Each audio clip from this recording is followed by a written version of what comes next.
Welcome back students. तो आज के इस एपिसोड में आप लोग जानेंगे विद्युत धारा के बारे में और विद्युत धारा के सारे टॉपिक्स को मैं बिल्कुल इस तरह से आप लोगों को डिफाइन करके दूंगा ताकि उससे रिलेटेड सभी क्वेश्चंस आप लोग आसानी से कर सकेंगे। इसके लिए ज़रूरत यह है कि आप लोग इस लेक्चर को ध्यान से देखिए और एक एक पॉइंट्स को आप लोग नोट भी कीजिएगा। तो चलिए फिर स्टार्ट करते हैं आज के इस इम्पोर्टेंट टॉपिक को।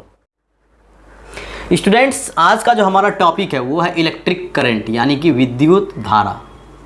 देखिए, सबसे पहले यह समझने की ज़रूरत है विद्युत धारा क्या होती है। तो हम बिल्कुल ही पॉइंट टू पॉइंट चलेंगे, इसलिए आपको सारा पॉइंट को बिल्कुल ध्यान से देखना है।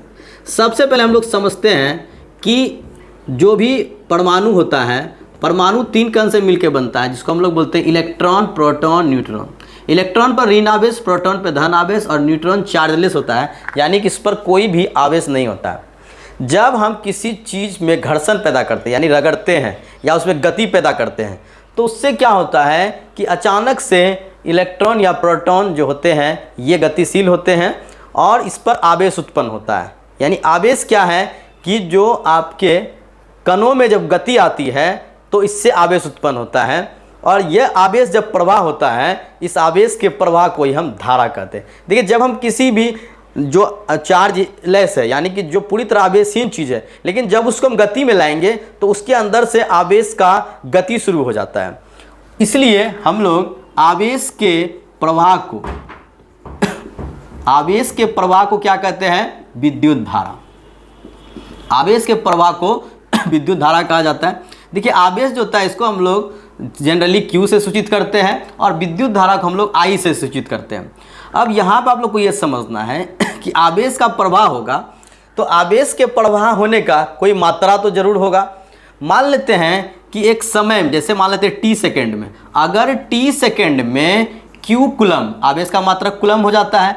अगर T सेकेंड में Q कुलम आवेश का प्रवाह होता है, T सेकेंड में Q कुलम आवेश का प्रवाह होता है, सोचने की बात है। अब इसको मैं एक छोटे एग्जाम्पल समझा देता हूँ। मान लीजिए कि 10 सेकेंड में 20 कुलम आवेश का प्रवाह हुआ, 10 सेकेंड में 20 कुलम आवेश का प्रवाह हो गया। इसका मतलब हुआ कि 20/10 प्रति सेकेंड 2 कुलम आवेश का प्रवाह हो गया। यानी कि अगर 10 सेकेंड में 20 कुलम आवेश जाता है तो हर सेकेंड में 2 कुलम आवेश का प्रवाह हो रहा है। तो ये यहाँ पर हम लोग देखेंगे कि ये जो है T सेकेंड में अगर Q कुलम आवेश प्रवाह होता है तो 1 सेकेंड में क्या हो जाएगा? 1 सेकेंड बराबर हो जाएगा Q/T। बस यही है विद्युत धारा की परिभाषा। यानी 1 सेकेंड में जितना कुलम आवेश का प्रवाह होगा उसी को हम लोग 1 एम्पियर विद्युत धारा कहेंगे। देखिए, विद्युत धारा का मात्रक क्या हो जाता है? एम्पियर। तो यहाँ पर क्या है, देखिए, जैसे कि अगर ये कुलम है, ये टाइम है T और Q। अगर 1 सेकेंड में, देखिए 1 सेकेंड, अगर मान लेते हैं 1 कुलम प्रति 1 सेकेंड, मान लेते हैं 1 सेकेंड में कहीं से 1 कुलम भी आवेश का प्रवाह हुआ, तो अगर 1 सेकेंड में 1 कुलम गया तो यहाँ पर जो धारा होगा वो 1 एम्पियर कहलाएगा। यानी एम्पियर क्या है? ये एम्पियर कुलम प्रति सेकेंड है। एम्पियर क्या होता है? अगर आपसे कहे एम्पियर की परिभाषा दे तो कुलम प्रति सेकेंड को ही एम्पियर कहेंगे। यानी 1 सेकेंड में कितना कुलम गया, क्लियर है? मान लेते हैं अगर 1 सेकेंड में 2 कुलम जाता है, 2 कुलम प्रति सेकेंड मीन्स धारा का मान 2 एम्पियर। अगर 5 कुलम प्रति सेकेंड जाता है मीन्स धारा 5 एम्पियर। तो जितने एम्पियर की धारा होती है इसका मतलब है कि उतना कुलम्ब प्रति सेकेंड के दर से प्रवाह हो रहा है और प्रति सेकेंड जितना कुलम्ब आवेश का प्रवाह होगा उसे ही हम विद्युत धारा कहेंगे। अब यहां पर देखिए, आवेश के प्रवाह को विद्युत धारा कहते हैं। सबसे पहला चीज हमने यहां जाना, आवेश को हम लोग Q से डिनोट करते हैं और विद्युत धारा को I से डिनोट करते हैं। अब देखिए, यहां पर कि आवेश का प्रवाह तो हो रहा है, लेकिन कितना हो रहा है और कितने समय में हो रहा है? तो हम एक गणना किए कि T सेकेंड में Q कुलम आवेश का प्रवाह हो गया। अगर T सेकेंड में Q कुलम आवेश का प्रवाह हो गया यानी 1 सेकेंड में Q/T हो गया। 1 सेकेंड में Q/T। अगर मान लेते 10 सेकेंड में 10 कुलम प्रवाह हुआ तो 1 सेकेंड में 1 कुलम प्रवाह हुआ। अगर 1 सेकेंड में 1 कुलम का प्रवाह होता है तो 1 कुलम प्रति सेकेंड, 1 कुलम प्रति सेकेंड का मतलब हुआ 1 एम्पियर। तो धारा का मात्रक एम्पियर होता है। 1 एम्पियर धारा क्या होती है? 1 कूलम प्रति सेकंड बहेगा तो 1 एम्पियर की धारा होगी। 2 कूलम प्रति सेकंड बहेगा तो 2 एम्पियर की धारा होगी। 5 कूलम प्रति सेकंड बहेगा तो 5 एम्पियर की धारा होगी। इससे धारा की प्रबलता आप ज्ञात कर सकते हैं। तो अगर 5 कूलम प्रति सेकंड है तो इसका मतलब है कि आपके 60 सेकंड में 300 कूलम का प्रवाह होगा। तो इससे आपको पता चलेगा कि धारा की प्रबलता क्या होती है। तो धारा की प्रबलता का जो मात्रक है वो एम्पियर होता है। चलिए ये पॉइंट क्लियर है। अगर अच्छा लगे तो कमेंट में जरूर बताइएगा, क्योंकि यहां पर आपको धारा पूरी तरह से क्लियर हो गया। अब देखिए, धारा को चलाने के लिए आवश्यकता होती है विभवांतर की। किसकी आवश्यकता होती है? विभवांतर। देखिए, विभव और विभवांतर क्या होता है? किसी आवेश को जो हम लोग कहीं से भी लेकर जाते हैं, उसको ले जाने के क्रम में जो कार्य होता है, मान लेते कि अगर हम 5 कूलम आवेश को लेके जा रहे हैं एक जगह से दूसरे जगह, कुछ तो काम होगा। इस काम को ही हम लोग क्या कहते हैं? विभव कहते हैं। ठीक है, तो सबसे पहले विभव, जो विभव होता है इसे हम लोग भी से सूचित करते हैं। और विभव की परिभाषा क्या होती है? कार्य बट्टे आवेश होती है। विभव की परिभाषा क्या है? कार्य बट्टे आवेश। यानी कि देखिए, कितना कार्य हुआ, कितना आवेश ले जाने में। मान लेते हैं अगर हम यहाँ पर 5 कूलम आवेश ले जा रहे हैं और कार्य जो हुआ हमारा 5 जूल हुआ। कार्य का मात्रक जूल, आवेश का मात्रक कूलम। अगर यहाँ पर देखिए 5 जूल काम हुआ, कितना आवेश ले जाने में? 5 कूलम ले जाने में। इसका मतलब है कि 1 जूल प्रति 1 कूलम, यानी 1 कूलम आवेश को ले जाने में 1 जूल काम होता है। तो यहाँ पर जो विभव होगा 1 वोल्ट हो जाएगा। विभव की मात्रा क्या हो जाएगा? वोल्ट। तो 1 वोल्ट हम किसे कहेंगे? वोल्ट जो होता है वो जूल प्रति कूलम होता है। अगर 1 कूलम आवेश ले जाने में 1 जूल काम होता है तो 1 वोल्ट हुआ।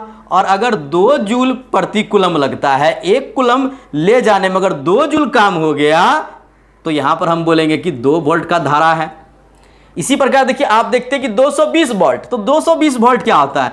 अगर यहां पर 220 जूल, 1 कूलम पे अगर 220 जूल काम हुआ तो यहां पर हम लोग विभवांतर 220 वोल्ट बोलेंगे।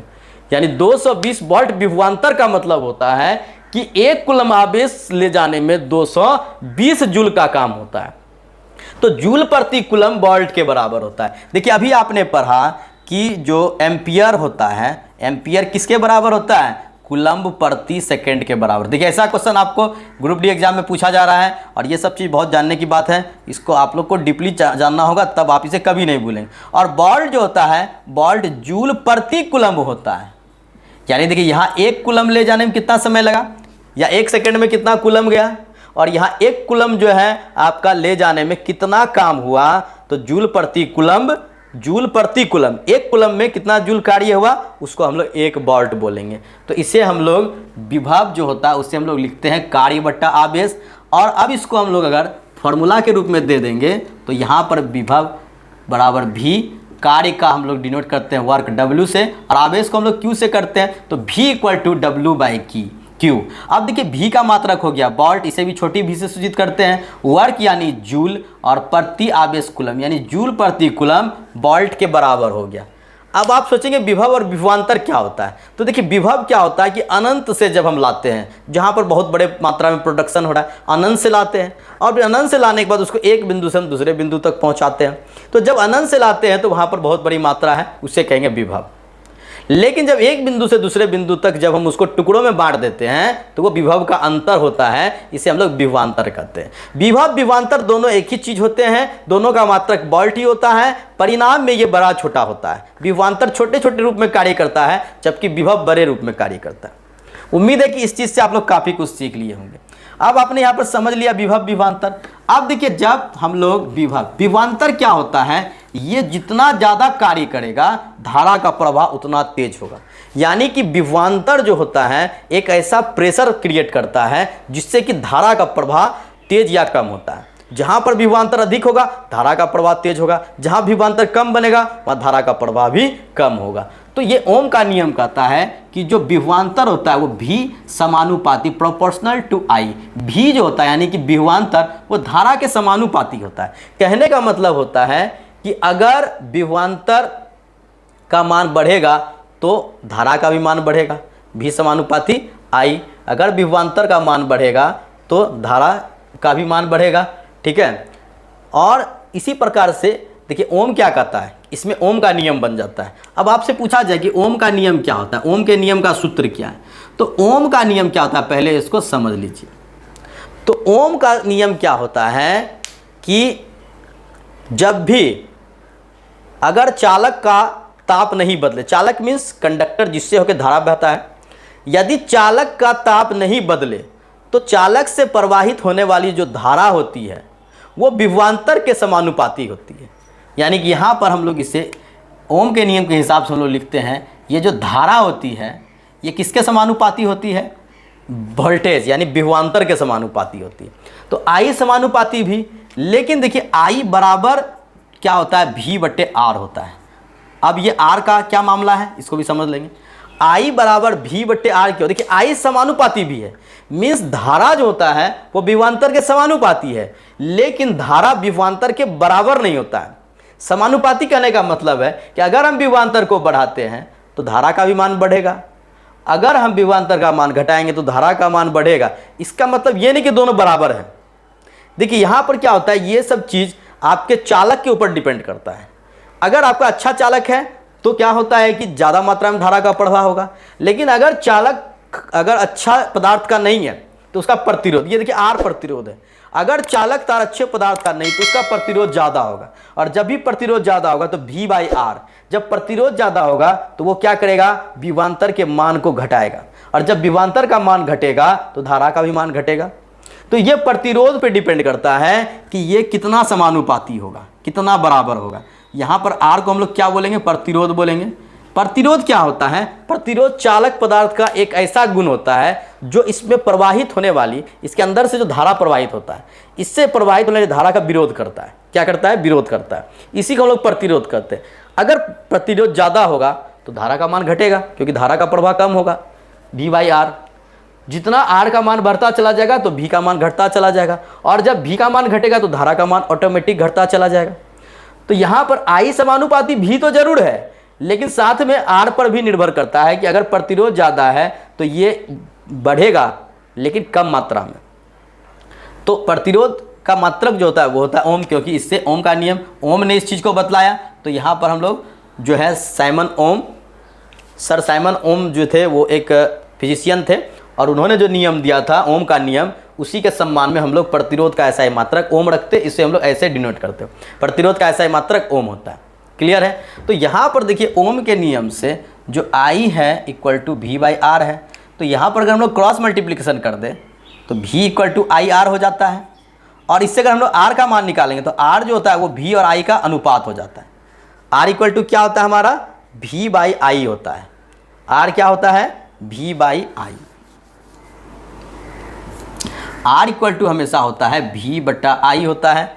यानी कि देखिए अब यहाँ पर इसको मैं दिखाता हूँ, प्रतिरोध का मात्रक ओम, तो ओम जो होता है ओम बराबर विभवांतर का मात्रक वोल्ट, वोल्ट प्रति, और ये धारा है आई इसलिए एम्पियर, यानी कि वोल्ट प्रति एम्पियर जो होता है वो ओम होता है। यानी 1 एम्पियर, देखिए 1 एम्पियर धारा को ले जाने में कितना वोल्ट विभवांतर लगता है, जितना विभवांतर वोल्ट लगता है तो वो क्या होता है, जितना वोल्ट विभवांतर लगेगा तो उसे हम लोग ओम बोलेंगे। जैसे कि अगर 1 ओम का मतलब क्या हुआ, अगर 1 एम्पियर धारा ले जाने में 1 वोल्ट विभवांतर पैदा करना पड़ा तो 1 वोल्ट प्रति एम्पियर, यानी 1 एम्पियर पर 1 वोल्ट, तो यहाँ प्रतिरोध 1 ओम कहलाएगा। अगर 1 एम्पियर पर 2 वोल्ट अगर प्रति एम्पियर लग रहा है तो इसका मतलब प्रतिरोध बढ़ रहा है, तो प्रतिरोध 2 ओम कहलाएगा। इसी प्रकार अगर 4 वोल्ट प्रति एम्पियर होगा, यानी 1 एम्पियर पर 4 वोल्ट अगर यहाँ पर विभवांतर उत्पन्न होगा तो यहाँ पर प्रतिरोध 4 ओम हो जाएगा। यानी कि देखिए अधिक क्या, धारा को ले जाने में अधिक विभवांतर की अगर आवश्यकता होगी तो प्रतिरोध इसका मतलब वहाँ पर ज़्यादा है। अगर कम विभवांतर पर अधिक धारा प्रवाहित होती है तो इसका मतलब चालक तार का प्रतिरोध कम होता है।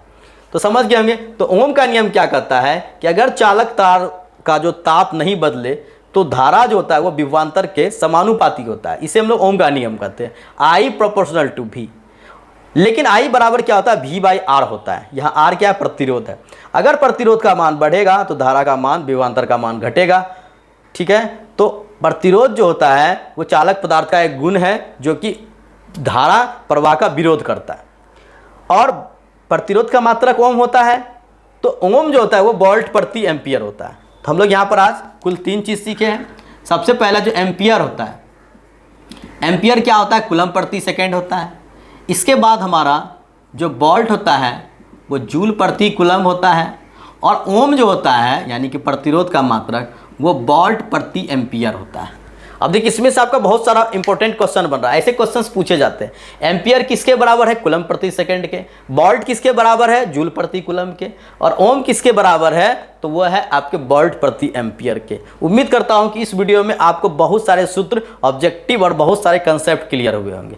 अगर ये वीडियो पसंद आए तो लाइक शेयर जरूर करें। इसका अगले पार्ट में हम आपको बताएंगे कि प्रतिरोध का किस तरह से हम लोग उसे समूहन करते हैं और प्रतिरोध को कैसे कैसे क्रम में जोड़ सकते हैं। इसके अलावे विद्युत के जितने भी उपकरण हैं उस पर चर्चा करेंगे। तो पूरा इस चैप्टर को समझने के लिए आप वीडियो देखते रहिए। उम्मीद करता हूँ कि वीडियो जरूर पसंद आया होगा। मिलते हैं नए टॉपिक के साथ, तब तक के लिए गुड बाय। जय हिंद, जय भारत।